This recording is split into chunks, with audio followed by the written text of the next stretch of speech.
안녕하세요. 오늘은 이순신 평전 12번째 이야기를 나눠보도록 하겠습니다. 오늘 내용은 그 이순신 장군님에 대한 이야기는 많이 나오지 않을 거고요. 그 임진왜란 이제 발발 이야기인데, 그렇다고 뭐 그럼 전쟁을 하나하나 막 구체적으로 이야기할 것도 아닐 것이고요. 이순신 장군님 외에 의외로 굉장히 좋은 분들이 계셨다. 묻혀져서 잘 알려지지 않았는데 굉장히 좋은 순국하신 분들이 계셨고, 이런 분들이 사이사이에 있었기 때문에 조선이란 나라도 건재할 수 있었다라는 걸 말씀드리고 싶어서 그런 부분을 좀 나눠보겠습니다. 또한 의외로 이때 당시에 조선의 시스템이 생각보다 괜찮았습니다. 뭐 드라마나 이런 데 보면 마냥 지는 것만 막 나와가지고, 또 심지어는 장군 중에 이일 장군님이라고 계세요. 이분 굉장히 나름 또 유능하고 용맹하신 분이신데, 안타깝게도 맨날 이제 패전, 막 포위당한 상황에서 막 돌파를 해가지고, 그래도 도망은 안 가고 왕한테 나타나서 이제 졌다라는 소식을 막 전했던 그런 분인데, 그런 역할만 하도 이제 하다 보니까, 뭐 이제 드라마에서 뭐 개그 캐릭터처럼 막 그려지고, 뭐 좀 이렇게 되게 엉성한 사람처럼 이제 묘사가 돼 있는데, 보통 분은 아니셨다라는 거. 이분도 막 도망가면서 뭐 외국 몇 명을 베어버리고선 제끼고선 그 포위망을 뚫고 도망을 간 거예요. 보통 분은 아니신 거예요. 근데 이거를 뭐 이제 너무 막 그 뭐랄까 무능하게처럼, 그러니까 드라마나 이런 데 영화 보면 이제 너무 일방적으로 조선을 너무 무능하게만 그리고 있다. 근데 이제 그건 아니었다는 거고, 또 이제 뭐 당파 싸움이나 여러 가지가 막 이렇게 혼란스러웠던 건 사실이었지만, 그 상황 속에서도 유능하게 자리를 지키신 분들이 사이사이에 있었기 때문에 건재할 수가 있었다. 뭐 이걸 좀 말씀드리고 싶습니다. 또한 이제 그 패전의 원인이, 근본적인 원인이 있는데, 이걸 의외로 좀 사람들이 좀 잘 모르신 것 같은데, 이 원인까지 제가 오늘 말씀을 드린다면 오늘날의 사회랑 되게 닮은 게 있어요. 오늘날의 사회랑. 그래서 우리가 이런 부분은 정말 고질적인 좀 병인 것 같고 좀 고쳐야겠구나라는 그런 부분에 대해서 좀 와닿는 부분이 있으실 겁니다. 뭐 하나씩 좀 나눠보도록 하겠습니다. 자, 이 책을 근거로 1592년 4월 13일에 이제 임진왜란이 발발을 합니다. 자, 그 모습이 좀 이제 제법 긴장감을 줍니다. 일본 외선이 갑자기 이제 보이기 시작한 거예요. 뭐 이제 그 정찰병이, 이제 부산에 있던 그 정찰병이 봤는데 약 90여 척이 먼저 보였다고 합니다. 그래서 말을 타고 제일 먼저 이제 접전을 치르게 될 부산 진성 정발 장군에게 이제 알립니다. 근데 하필 이때가 그 정발 장군이 장병들과 함께 사냥터에 나왔을 때였어요. 그러니까 이제 이 정발 장군은 참고로 이순신 장군처럼 굉장히 대비를 열심히 하신 분이에요. 좋은 분입니다. 그리고 이때 이미 1년쯤 전에 그 조선 정부에서도, 이제 그 조정에서도 일본이 심상치 않다 그래서 부산 쪽에 나름 이제 용맹하다고 하는 이제 장군들을 보냈습니다. 그 중에 한 사람이 이제 정발이에요. 그래서 이제 이 정발 장군님, 뭐 이제 동상도 있습니다. 그래서 유망주기도 했고 뛰어난 사람이다, 탁월한 사람이다 인정받은 분이십니다. 그 장병들이 너무 훈련만 해서 사냥을 통해서 실전 감각도 익혀야 한다 해서 사냥을 하고 있을 때 외선이 보이기 시작한 겁니다. 약 2시간 거리, 이제 뭐 곧 도착하려면 2시간 걸리는 거리까지 왔습니다. 보고를 받습니다. 정발 장군이 이제 보고를 받는데 약 90여 척이다라는 이 보고를 듣고 본능적으로 전쟁이 발발했구나라는 걸 이제 감을 잡습니다. 왜냐하면 부산으로 이제 일본에서 이제 정규로 이제 인정을 받는 무역선의 규모는 보통 50척이 넘지 않았기 때문이었습니다. 그래서 정발 장군이 대규모 실제 일본 정규군이 침략하고 왔구나라는 감을 잡고 곧바로 이 장병들과 함께 부산 진성으로 복귀를 합니다. 근데 안타깝게도 이 부산 진성이 규모가 작은 성이었고, 이 장병들도 훈련이 잘 됐다라고 하지만 수백 명밖에 안 됐다라고 그래요. 근데 이때 온 일본은 선발군이긴 하지만 1만 7천 명에 달했다라고 하고요. 그리고 실제 외선도 300~400척에 달했다라고 합니다. 자, 그나마 좀 이제 다행했던 부분은 이 첫날에 일본군이 이제 전체가 다 상륙을 한 게 아니고 일부만 상륙을 했고요. 그리고 이제 그날 저녁에 이제 그 정발 장군은 전쟁을 이제 준비를 하면서 기다리고 있는데, 외병 하나, 이제 파송된 외병 하나가 오더랍니다. 저녁에, 밤기슭에. 그러더니 그 이제 보낸 문서를 이제 받아보니까, 항복해라. 항복하지 않으면 다음 날에 곧바로 우리가 쳐들어가겠다. 공격을 하겠다라는 이제 문서였습니다. 이것에 대해서 이 정발 장군님은 일본군의 규모를 보니까 뭐 정찰을 이미 하고 있었던 거예요. 이 장군님은 허술하게 있었던 게 아니라 규모를 보니까 도저히 이길 수 없는 규모구나. 1만 7천 명이나 되는 대군이구나. 수십 배입니다. 자신이 갖고 있는 그 장병에 이길 수 없다는 걸 알고 있음에도 불구하고 끝까지 그 다음날까지 밤을 새워가면서 이제 기다립니다. 그리고 실제로 전쟁에 발발을 했고 2시간 만에 이제 무너지게 됩니다. 너무 이제 압도적인 규모 차였던 것이죠. 그리고 이 조총이 생각보다 조선군이 예상했던 것보다 상당한 위력을 발휘하게 되면서 이렇게 쉽게 무너지는 것처럼 보였으나 아무튼 이 장군과 수백 명은 다 전원이 순국을 하게 되는 이 일이 발생합니다. 그리고 옆에서 이 정찰을 이제 주변에 보내게끔 또 준비를 한 거예요. 그래서 이 패전의 이 모습과 이 상황을 파발을 준비했기 때문에 주변의 사방으로 곧바로 이제 보고가 되게 됩니다. 여기서 이제 생각보다 조선 시스템이 엉망이 아니었다는 게 드러납니다. 봉화로도 물론 이게 보고가 됐지만 뭐 봉화는 이제 뭐 실제로 전쟁이 난 거야 라고 이렇게 하지만 규모가 얼마고 어느 정도로 심각한지에 대한 걸 알 수가 없잖아요. 이 부산진 그 성에서 이제 전쟁에서 패배 소식이 순식간에 다 전달이 돼서 동래성부터 시작을 해서 조정에 이르기까지는 5일 만에 걸렸고, 그리고 이순신 장군님도 이 보고를 약 3일 뒤에 받게 됩니다. 그 전라도인데도 불구하고 순식간에 이 파발들이 다 도달을 한 겁니다. 그러니까 생각보다 시스템은 굉장히 잘 갖춰져 있었다라는 것.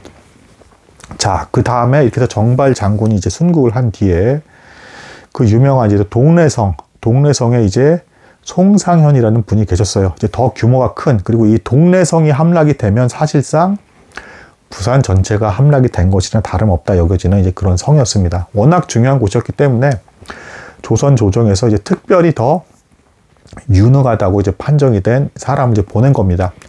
여기 이제 송상현 장군님, 그리고 일본군이 이제 대규모 이제 군대를 이끌고 이제 실제로 그 유명한 이제 말을 이제 글을 보여주죠. 멀리서 서로 이제 성벽을 두고 그 성벽 위에 이제 송상현 장군님은 이 정발 장군의 파발을 통해서 이제 보고를 받았기 때문에 다 준비가 된 상태였고, 일본군도 이제 멀리서 떨어진 상태에서 글귀를 딱 보여주죠.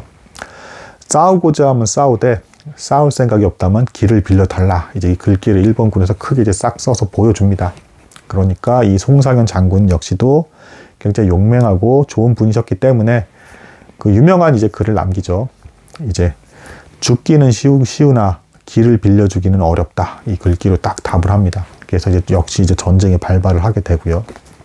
이 상황에서 불과 몇 시간을 버티지 못하고 역시 동래성조차도 병사 수가 너무 적었어요. 성은 되게 큰데 병사 수가 너무 적었어요. 그리고 이 장군님은 굉장히 유능했지만 어쨌든 전반적으로 준비가 덜 된 상태였다.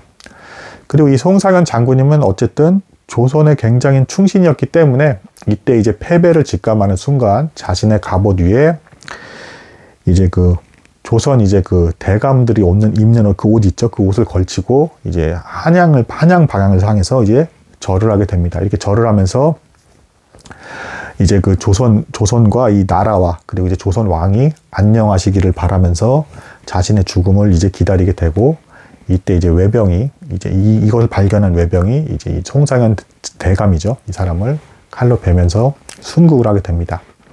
이 송상현 장군은 뭐 부산시에서는 굉장히 동상도 여기저기 새겨져 있고 유명하신 분이죠. 이렇게 순국을 또 합니다. 자, 여기서 그리고 그 윤흥신이라는 분이 다대포 성, 또 이제 규모가 더 작은 다대포 성에 계셨습니다. 이 책에서는 그 이 윤흥신 장군님이 이제 최초의 승전보를 올리신 분이다라고 이제 기록을 하고 있어요. 뭐 정규 이제 그 역사책에 의하면 뭐 경기도까지 가고 나서야 뭐 왜구들 뭐 79를 뭐 벤 그 소규모 전투가 있어서 거기서 우리가 첫 승을 걸었다 뭐 이렇게 얘기를 하는데, 기록에도 있지만 어쨌든 이 책에서는 윤흥신 장군인 다대포진, 그러니까 동래성이 함락되고 나자 이제 주변에 이제 작은 이제 어떤 진이라든가 이제 관아라든가 그리고 이제 작은 성들이 또 이제 부수적으로 있었는데 이쪽으로 왜구들이 이제 분산돼서 이제 하나하나씩 접수를 하는 겁니다. 근데 이 다대포진 성에서 여기서 왜구 수백 명이 쳐들어온 거를 무찌릅니다. 막아냅니다. 1차로 막아내요. 그래서 이 윤흥신 장군님을 이제 첫 임진왜란에 이제 승전보를 올리신 분이다라고 이제 이야기를 하고 있습니다. 이 장군님은 또 특이하신 분이십니다. 이 장군님은 8살 때까지는 유복하게 자라다가 집안이 몰락 가문이 돼서 32년간 노비 생활을 하셨던 분이에요. 그러다가 뒤늦게 죄가 없다라고 신원이 돼서 다시 양반으로서 이제 돼서 장군직까지 오른 그런 분이 되겠습니다. 근데 이분이 이때 당시에 나이가 이제 60세 정도에 됐었는데, 여기도 역시 규모가 작은 성이기 때문에 부하들이 한 수백 명 정도밖에 안 되고요. 근데 이제 주변의 부장들이 건의하기를, 지금 다 이제 장계나 이제 그 정보를 보니까 왜군 수가 너무 많습니다. 일단 1차로 한번 막기는 했지만, 일단 퇴각을 해서 더 많은 장병들 모인 상태에서 우리가 반격을 가야 됩니다. 여기 그냥 계속 성을 지키는 거는 무모한 일입니다.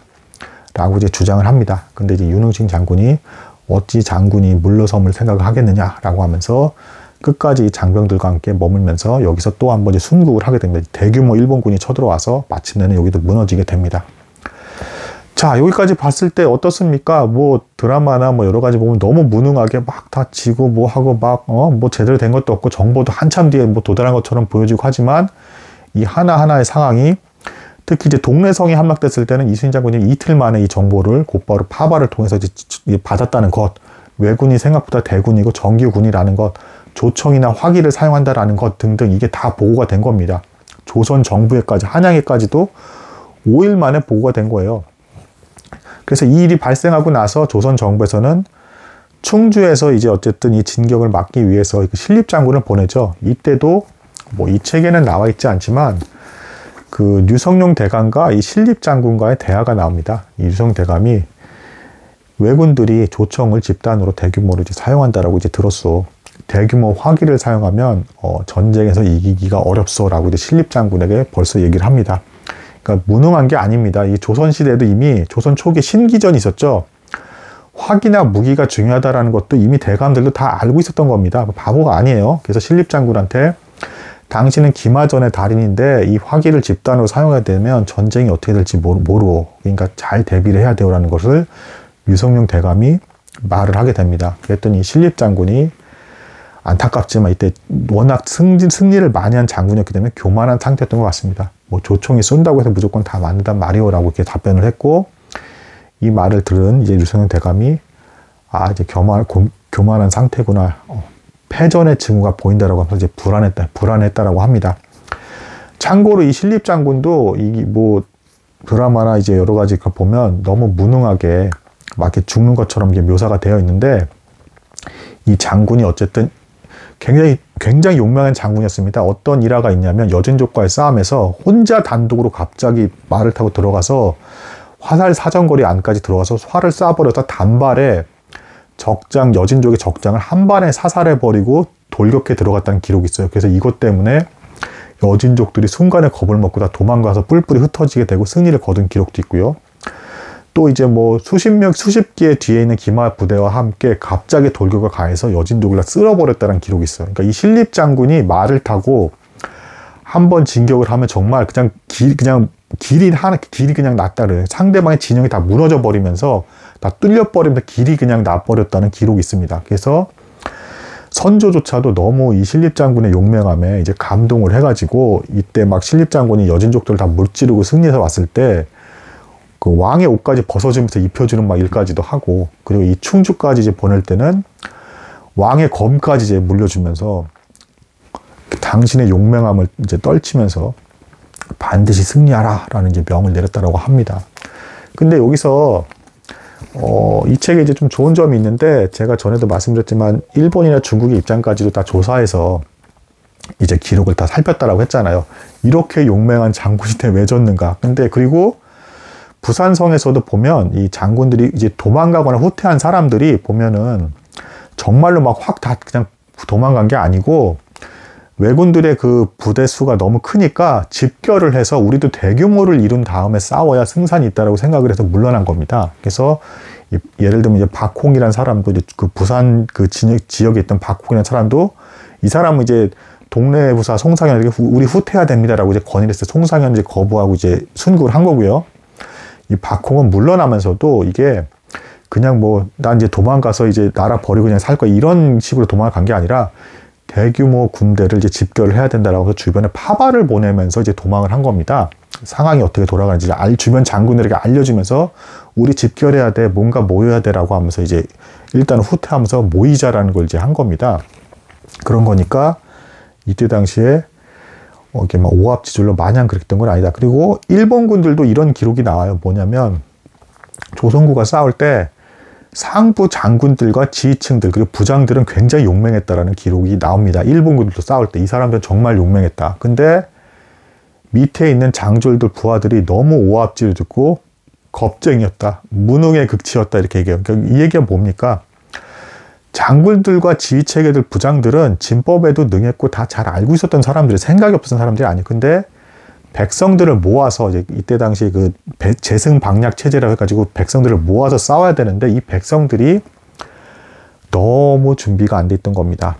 그래서 이 일도 도망을 가면서도 그냥 도망을 간 게 아니고 도중에 또 병사를 막 모으는 모습이 나와요. 뭐 드라마에서는 개그 캐릭터처럼 나오지만 그래서 백성들을 모았는데 또 한숨을 쉬면서 진법 훈련을 막 또 시키는 게 나옵니다. 그러니까 도망가면서도 싸울 생각 계속 했던 거예요. 밀리면서도 진법 훈련 막 하는데 먼저 또 일본군한테 발각이 돼서 또 상주에서도 이렇게 패배해가지고 또 도망가는 게 나오고 또 탕금대에서 또 이제 신립장군이랑 또 이제 같이 또 이 일이 또 싸웁니다. 그러니까 이 일이란 장군도 뭡니까? 밀려는 나대 나라를 배신하거나 완전히 그걸 다 버려서까지 난 혼자 살 거야 이런 자세를 보여줬던 건 아닙니다. 자, 여기서 보여지는 그 조선시대 이때 당시에 문제점의 특징이 뭐가 느껴집니까? 개개인의 장군들의 능력은 대단히 출중했어요. 그 이순신 장군이 그 시험할 때 막 10년 이상 걸리면서 얼마나 힘들게 합격을 합니까? 그러니까 뭐 활쏘기, 말타기, 뭐 검술 엄청나게 힘들게 정말 그러니까 이 엘리트 계층들, 그러니까 이 무장들의 엘리트 계층들은 정말 탁월했다 나름.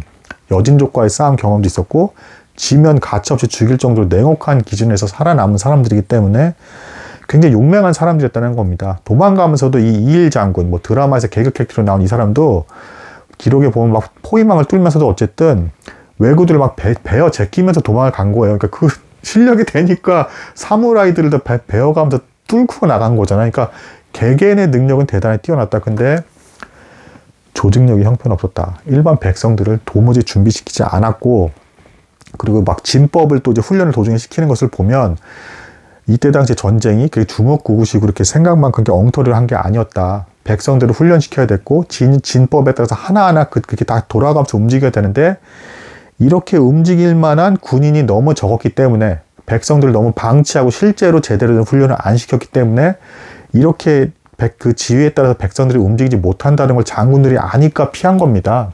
그러니까 대규모로 오니까 이제 무너질 수밖에 없는 거죠. 소규모면 자신들이랑 부장 몇 명 그리고 용맹한 사람들은 와 이렇게 밀어붙이면서 기싸움으로 눌러가지고 이렇게 갈 수가 있을 텐데 대규모로 이렇게 오니까 대규모의 이 백성들이 진법을 따라서 움직이지 못하니까 와르르 무너져 버리는.